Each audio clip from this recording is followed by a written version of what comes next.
Et nous commençons tout de suite avec Investir responsable, le rendez-vous dédié à l'investissement durable ou responsable de Smart Patrimoine. En l'occurrence, nous allons tenter de comprendre comment utiliser les outils réglementaires dans la mise en place d'une stratégie durable, voire peut-être remettre en cause certains outils réglementaires comme la taxonomie européenne. Pour en parler, nous avons le plaisir de recevoir sur le plateau de Smart Patrimoine Olivia Blanchard. Bonjour Olivia Blanchard. Bonjour Nicolas.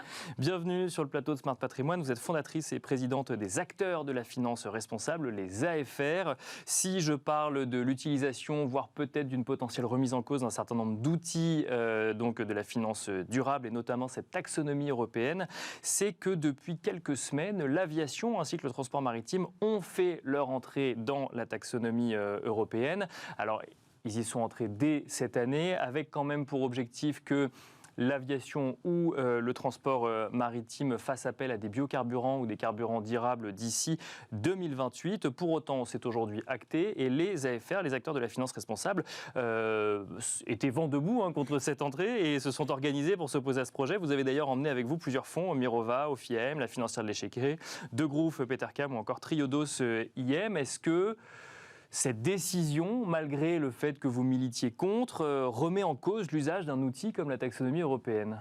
Alors c'est une très bonne question. En effet, il faut, je pense, reprendre un petit peu du recul et le contexte. En 2018, Pacte vert européen, l'Europe se dit je veux devenir et donner l'exemple d'un continent qui sera neutre en carbone et puis de dire, voilà, on va montrer l'exemple.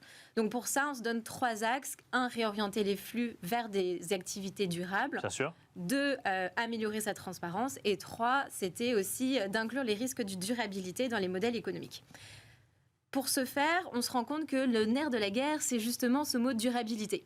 Et donc là, ils se disent, OK, il faut qu'on se mette d'accord sur une définition commune de ce que veut dire la durabilité. Donc depuis 2018, ils travaillent à ce dictionnaire de la durabilité. Ce texte-là, c'est celui dont on parle aujourd'hui, donc la taxonomie européenne. Bien sûr. L'enjeu, c'était de se dire, qu'est-ce qu'une activité durable ? Donc là, il y a eu les secteurs dits éligibles, donc à l'origine 13 secteurs, dans lesquels on va retrouver le transport, les forêts ou autres. Et puis déjà, en décembre 2021, on se rend compte que ça devient, on va dire, un sujet et un texte de pression.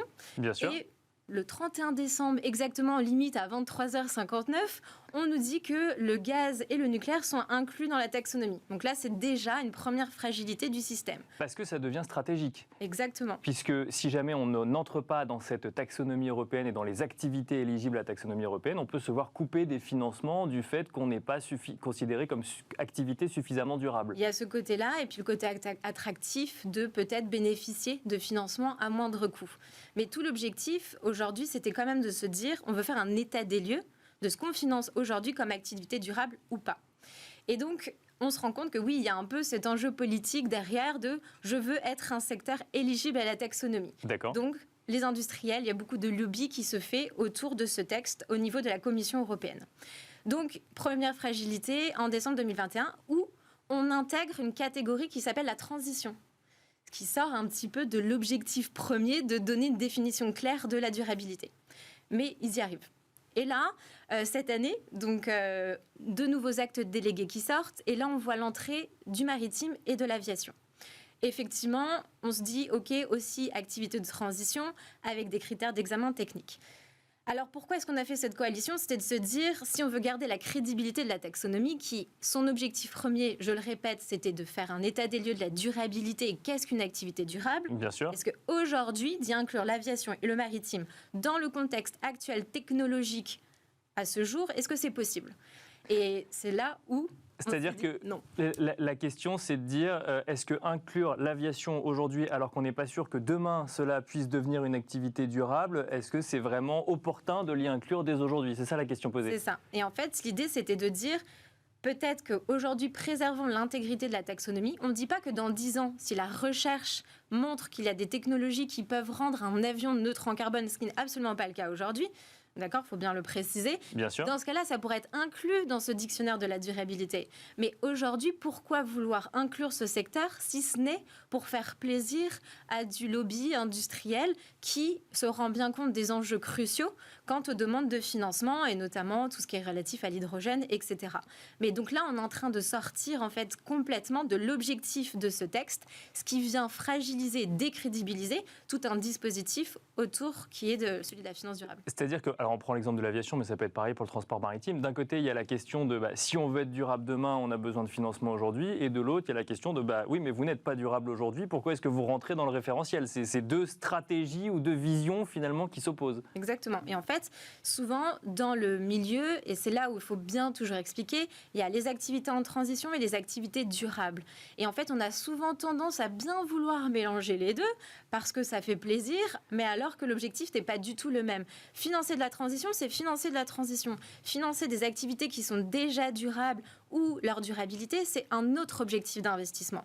Et aujourd'hui, en fait, la frontière qui est normalement assez claire, ne l'est plus, de ce fait, par l'intégration de ces activités qui, en plus, ont des critères d'examen techniques qui ne sont pas du tout exigeants et donc qui viennent vraiment fragiliser le dispositif. On peut le dire pour l'épargnant, la finance durable est floue et reste floue malgré la pédagogie qu'il peut y avoir sur le sujet, mais peut-être aussi en lien avec des questionnements un petit peu sur les décisions réglementaires. Quand on est acteur de la finance responsable, quand on accompagne des épargnants dans une stratégie de finance durable, est-ce que ça remet en cause l'utilisation d'outils comme celui de la taxonomie européenne ou est-ce qu'il faut développer d'autres stratégies ? C'est toute la question aujourd'hui. On a beaucoup de CGP au sein de l'association qui se la posent parce qu'effectivement, ils sont perdus. Quand vous avez face à vous un épargnant qui vous dit « moi, je crois en la finance durable », que vous lui parlez d'un produit financier, mais que finalement, ça va peut-être financer encore l'aviation, alors que dans son quotidien, l'épargnant entend qu'il ne faut plus prendre l'avion, alors là, tout le monde est perdu. Et effectivement, pour un CGP aujourd'hui, c'est un cauchemar de savoir faire le tri des produits financiers qui se disent responsables, durables, et de conseiller au mieux son client. Et surtout, on se rend compte que les produits durables ne sont pas si nombreux que ça. Donc, Parce qu'on rappelle que le CGP va choisir entre différents fonds dans lesquels il va proposer aux épargnants d'investir, mais qu'il n'a pas la main sur les valeurs dans lesquelles sont investis ensuite les fonds en question. Et donc ça rend encore plus compliqué la sélection du CGP, c'est ça ? Exactement. Pour lui, c'est vraiment un cauchemar. Donc aujourd'hui, ils essayent de se regrouper en collectif, justement, pour s'aider justement sur cette sélection, parce que c'est vraiment un travail d'apothicaire que d'ensuite de prendre un fonds, d'aller regarder ligne par ligne ce que vous allez y trouver, et pour pas se retrouver au milieu d'un scandale de greenwashing où l'épargnant il va dire mais je comprends pas, vous m'avez vendu de la durabilité, mais en fait je finance Airbus, qu'est-ce qui se passe? C'est pour pas parler des énergies fossiles, bien sûr. Autre sujet, Olivia Blanchard, alors qui pour le coup est un sujet plus, j'ai envie de dire stratégique, mais presque en matière de géopolitique, même si effectivement ça concerne les entreprises, c'est pour décider effectivement d'octroyer ou non des fonds qui sont censés aller donc financer des énergies ou des activités durables au niveau des entreprises, il faut que les entreprises soient capables de faire remonter leurs activités via des normes. Et là, il y a une sorte de bataille de normes comptables, on peut le dire, entre une vision anglo-saxonne et une vision européenne. Alors la vision européenne est celle qui a été décidée notamment pour la mise en place de CSRD, donc c'est l'EFRAG qui a mis en place donc un certain nombre de normes, mais l'ISSB, pour le coup, a, elle, de son côté, donc qui est une organisation internationale, a, elle, de son côté, émis un certain nombre de normes aussi. Et là aussi, on se rend compte qu'on ne va pas chercher exactement la même chose dans des critères de durabilité au sein des entreprises et ça pourrait remettre en cause ce qu'on appelle durabilité à l'européenne, entre guillemets. Exactement. Aujourd'hui, le concept même de tout le dispositif de la réglementation finance durable de ce pacte vert, c'était d'inclure le principe qu'on appelle de double matérialité. Bien sûr. Ce qui, aujourd'hui, par exemple, s'oppose au principe anglo-saxon qui ne reprend pas cette double matérialité. Donc, on rappelle pour ceux qui nous écoutent, matérialité financière, c'est l'impact sur votre activité du réchauffement climatique ou effectivement du réchauffement climatique. La double matérialité, c'est regarder l'impact sur vos comptes, sur votre chiffre d'affaires, mais aussi l'impact que vous, entreprise, vous avez sur l'environnement. Exactement. Et donc, c'est ce pan-là de la responsabilité finalement de l'entreprise sur l'environnement qui n'est pas reprise par les anglo-saxons et donc qui va créer une dissonance en fait entre les différentes informations qu'on va obtenir.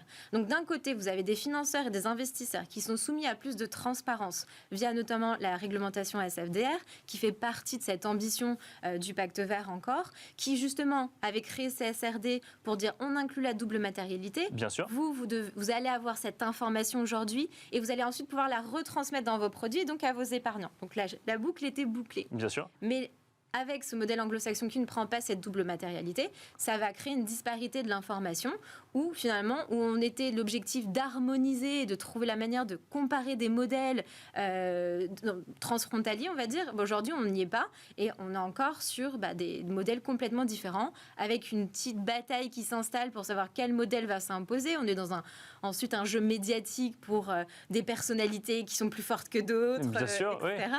Mais en fait, on ne parle pas du tout du vrai sujet qui est on fait comment pour la durabilité, on fait comment pour le règlement climatique, comment on fait pour réorienter ces flux financiers, comment on arrête juste de sortir d'un jeu politique ou médiatique en fait. Et de différentes méthodes de comptabilité. Exactement.